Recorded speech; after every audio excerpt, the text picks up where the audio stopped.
Native Americans may have invented the concept of back to sleep with their traditional use of the cradle board. The cradle board's an indigenous technology that has a lot of spiritual and cultural benefits, but there are also a lot of physical and practical benefits to using the cradle board as well. Of course, it's a safe sleep environment because it's a flat surface that's uninhibited by strangulation or suffocation hazards. So our ancestors were very smart and knew what they were doing when they used the cradle board to put their babies down to sleep. The ties start at the top and we lace it downward so that any extra lacing is down at the bottom and cannot be loose up here by the baby's airway or neck. The cradle boards are important because they teach our babies a lot about who they are as Indigenous people. They mimic the environment and the safety and comfort that they're used to and helps with that transition for the first 40 days of life. It also keeps them safe and protected. And in the old days, they would be safe and protected when the family was outside working or when the tribe was moving from place to place for hunting, fishing, gathering, so on and so forth.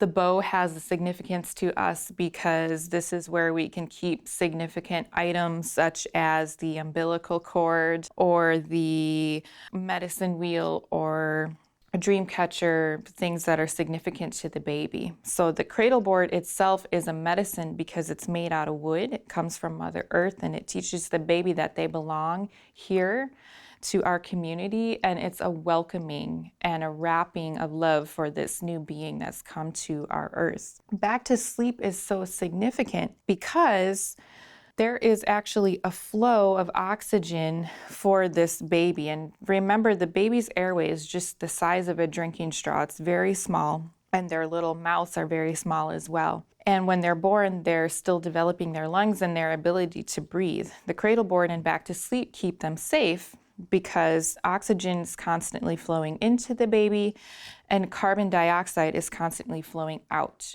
And we need an area around the baby that allows them to have that constant fresh interchange. What can happen is when you have items around the baby that are very fluffy or obstructing their airway, not only can it cover up the baby's face and cause a risk in that way, but can actually prohibit the flow of oxygen and carbon dioxide, and they can be rebreathing that carbon dioxide, and it's very harmful to their little lungs and airways. So back to sleep is important for that purpose as well. Back to sleep does not cause choking because Creator made us perfectly designed to be safe on our backs while sleeping.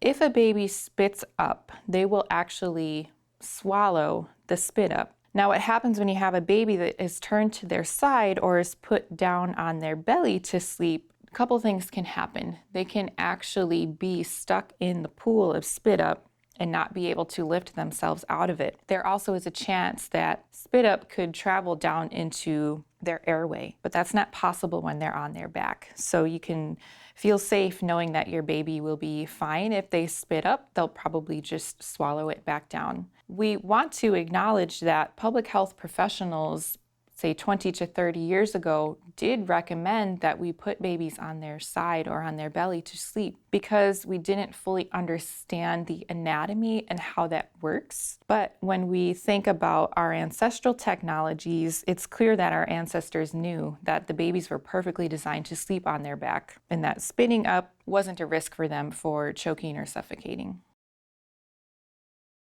The American Academy of Pediatrics has a list of recommendations for infant safe sleep. And we use these guidelines as a teaching tool to show you how you can sleep comfortably and safely with your baby in the same room as you, because they do recommend to share a room with your baby for at least the first 6 months of life and for as long as you and the family wish. We like to have baby in their own sleep environment, which is again similar to the cradle board, a flat surface that's uninhibited by pillows, blankets, stuffed animals, soft objects, and of course pets or other children.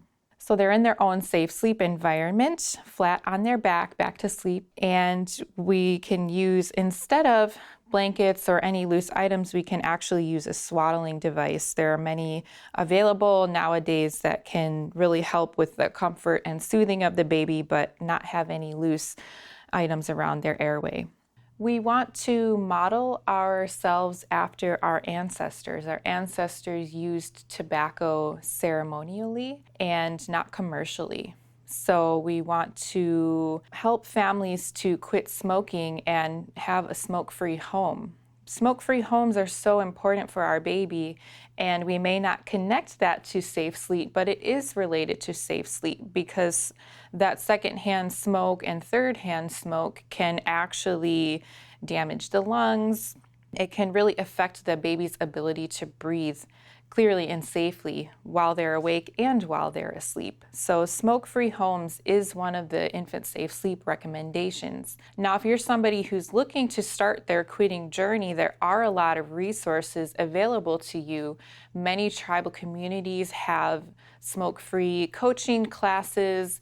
You can go to your tribal health clinic and receive smoking cessation support, including nicotine replacement therapy if that's something that would work for you. There are other resources available online and also through the Tobacco Quit line, which is 1-800-QUIT-NOW. And you can call that right now. You can start your quit journey. It's a free service that's offered through the state of Michigan Department of Health and Human Services. So lots of options for you if you're ready to start that quit journey. Sometimes it's nice if you can actually pull the crib or bassinet right up next to your bed so that you can sleep right next to your baby and have that freedom, especially for breastfeeding, and have them in their own safe sleep environment. If you don't have access to a portable crib or pack and play, there are organizations in the community that may be able to help you. You can contact your local tribal health clinic or health center and get in contact with your Healthy Start family educator to see how you can get access to one of those for free or low cost. Pack and plays are not like car seats. They don't have to be bought new with each baby, and you can pass them on from friend to friend or pass them on from baby to baby. So it is safe to do that, and you can often find them used online, or you can get one from your friend when they're done using it. As teachers, we emphasize that each family is the expert of their own situation. You really know your baby best and you know what works for you. So we do want to honor in a non-judgmental and supportive way that there are families who choose to bed share with their baby. Some people may call it co-sleeping, but we're really talking about a situation where you bring the baby to bed and that is their primary sleep environment. There are some ways that you can make that situation safer for you and your baby. One of them is to be smoke-free. So again, if you need some help with your quitting journey, there are a lot of resources that you can access. But what's important to know is that there are chemicals and smoke, and especially what we're concerned about is carbon monoxide, that you're breathing out within 24 hours of your last cigarette. So if you're really in close contact with your baby in that sleep setting, you could be breathing carbon monoxide right into their airway. And it's safest to be smoke-free, you and your partner, if you're going to be bed sharing. Many bed-sharing moms will adopt naturally a C-curve position when they're laying down. So the elbow will be extended out above the baby's head and your knees will be up underneath the baby's feet and legs. And that creates a little bit of a protective area that's dedicated just to your baby. And it also gives ease of access to breastfeeding as well. Something that we recommend if you're a bed-sharing family is that you do breastfeed exclusively, because breastfeeding is really beneficial to the baby. It creates a coating in the lining of the baby's intestines that helps them prevent and fight off infection. Breastfed babies actually breathe easier because of the suck, breathe, and swallow mechanism of a breastfed baby. It is different than a baby who only drinks out of bottles, and it makes them easier to adapt to different sleeping situations, and particularly if they fall asleep while they're breastfeeding. There are some things that can make a bed sharing situation more risky, and that is if you or your partner use commercial tobacco, in particular if you're smokers, if your baby was born prematurely or with any health conditions, and or if your baby is not exclusively breastfed for the first 6 months of their life. So those are just some things to think about when you're making the decision of where to put your baby to sleep.